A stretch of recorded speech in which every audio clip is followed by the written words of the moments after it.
Mitra himself. Dr. Mitra, appreciate you joining us here on CNBC TV 18 and congratulations. It's a challenging time for you to take over as the chairperson of the empowered panel on the GST. The GST continues to be in limbo. There is no consensus yet. The Congress party is not on board. Are you at all hopeful, sir, of the GST making its way through this session of Parliament? Well, I think, first of all, it's a great honor and a humbling task that the finance ministers across states have unanimously decided to put on my shoulders, announced by the union finance minister himself. So I'm somewhat humbled by this at this point of history, at this juncture.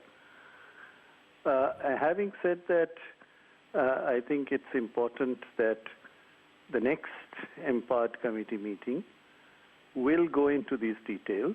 But having been in the empowered committee for the last 5 years, I am aware among my finance minister colleagues, senior colleagues, that there is a wide consensus across parties and across governments that a single tax would be extremely important for the micro, tiny, small and medium industry businesses of India in particular, aside from the large, because their transactions costs will come down. And we, after all, are elected representatives of the people. These are the companies that employ over 90% of the working people of India. And if they benefit from a single tax rather than 20 taxes which are unable to handle, it will not only increase the national GDP, but more importantly, people do not understand, there's a synergy between the state's GDP, GSDP as we call it, and the center, which accumulates into the central growth. So my submission is, from my 5 years in the empowered committee, my sense is that there is an in-principle agreement. In fact, as early as 2009, the Trinamool Congress, among other parties, put in the support in principle for GST as early as 2009 because of the over 90% working people whom small businesses employ. So I'm hopeful that these are political economy processes, not economics only, but good for a much broader group of people in the country, due to which there is an in-principle agreement. Of course, there could be differences. For example, states' interests would have to be protected. That is something on which there's a wide consensus. That federalism, in a federal polity like ours, have to be protected. So how does one make sure that that happens is a challenge for both the center and the states. So a key point is that in the coming weeks, when the empowered committee meets, it would be too premature for me to assume what will happen. But there is no doubt that the issue is something that positively impacts large numbers of people, a huge proportion of the working people in the country. Question is to look at any differences. I have considered myself always as a team player in my life. I work with people. I am empathetic to other people's views. And when they have given me this responsibility, I will try to carry all my senior colleagues in the empowered committee towards the fructification of a single tax in India or near single tax in India without sacrificing the interests of states, interests of federalism, and with it in tandem, the interest of the national process. So that would be my objective. Yes.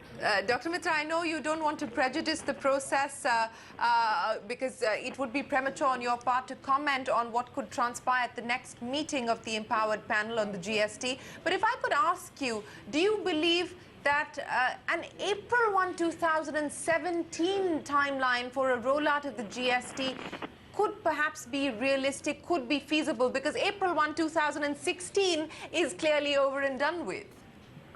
Well, I think when there's a will, there is a way. When there's a consensus, when there is broad agreement across the spectrum, things can happen. So we have to see in the next empowered committee what is the kind of consensus we are able to evolve. And once that happens, of course, the next step would be to take it to the specific constitutional process underway with the relevant amendments and see whether again in the floor of the Rajya Sabha that consensus is carried out. And as you know, our party is very strongly supportive of this. So has it been in select committee, and so has many parties. So once that process of the Rajya Sabha and Lok Sabha, of course, together are over and it becomes a done deal as far as the legislative process is concerned, then the mechanics is what you're alluding to. Whether that can be carried out at post-haste. I mean, one must also know that the information technological pathways for a GST has been on for the last 1.5 years. Officials have been meeting, looking at software, on shake hand of software. There are issues where the center and state will both be inspecting documents. All these things of technicalities of implementation on the ground have been going on among the officials of the states for the last 1.5 years. So it's not that you pass a legislation with the amendments, requisite amendments successfully, and then you start the process. The process in technical terms have been on because I have been on the Empowered Committee for the last 5 years.